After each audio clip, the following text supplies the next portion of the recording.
Hello friends, सहज सरल gardening में आपका स्वागत है। और बारिश आखिर आ ही गई है और हमारे पेड़ पौधों के लिए यह एक शुभ संकेत है। और आप इन प्लांट्स को देख ही रहे होंगे कि कितने सुंदर हो गए हैं बारिश के पानी को पाकर। और एक और बहुत ही अच्छी खबर है मेरे एक पौधे की, जो कि पिछली गर्मियों से ही मेरी यहाँ पर मधुमालती की बेल थी, वो पूरी तरह से सूख गई थी। और खाली ये इस तरह की मोटी जड़, इसमें ये तना ठूंठ जो भी बोले वो रह गया था। और हमने उम्मीद छोड़ दी थी कि शायद अब ये मधुमालती की अवधि ख़त्म हो गई है और ये समाप्त हो गई है। पर एक गार्डनिंग में होता है कि हम अपने प्लांट्स पे एक विशेष स्नेह रखते हैं और सोचते हैं कि वो फिर से हो सकता है। तो इसमें हमने थोड़ा सा प्रयास किया और इसमें थोड़ा सा पानी वगैरह डालते रहे। और फिर कुछ नहीं था तो मैंने थोड़े से स्नेक प्लांट और कुछ और पौधे इस तरह से ही उगा दिए थे।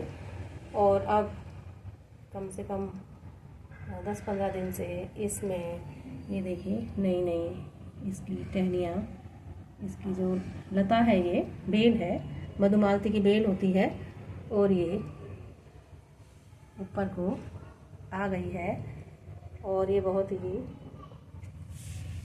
शुभ संकेत मेरे लिए, क्योंकि ये मेरे टेरेस पर भी बहुत अच्छी फ्लावरिंग करती है और एक नई भी टहनी भी यहाँ से आई है। और उम्मीद करते हैं कि और नई भी इसमें से कुछ टहनियाँ आएँ।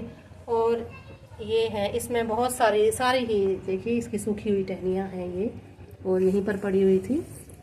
और कुछ तो हम गार्डनिंग में उपयोग कर लेते हैं।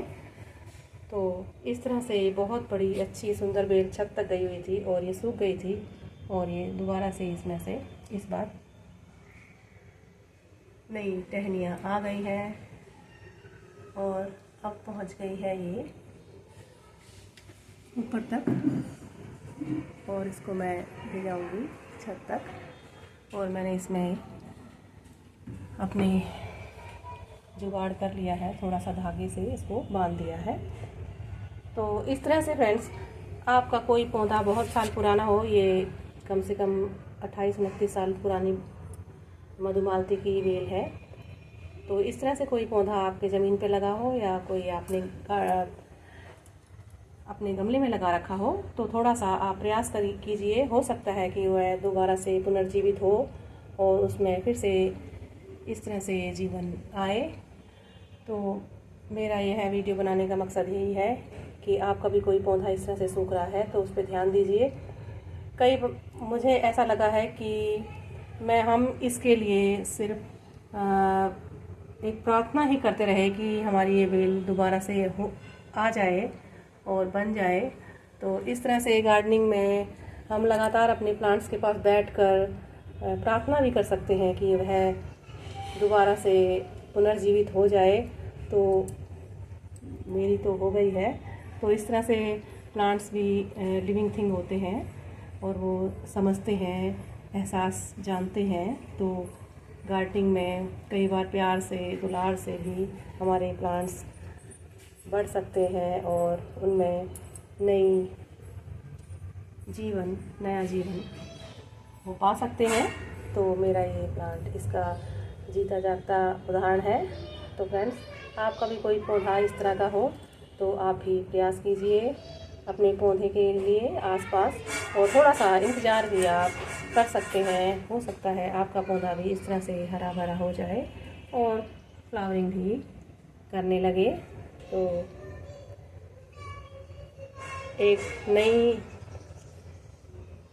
आशा और उम्मीद के साथ मैं उम्मीद करती हूँ कि मेरा ये प्लांट फ्लावरिंग फिर से करने लगेगा। और आपका भी कोई पौधा इस तरह का हो तो वो भी दोबारा से पुनर्जीवित होकर फ्लावरिंग करे।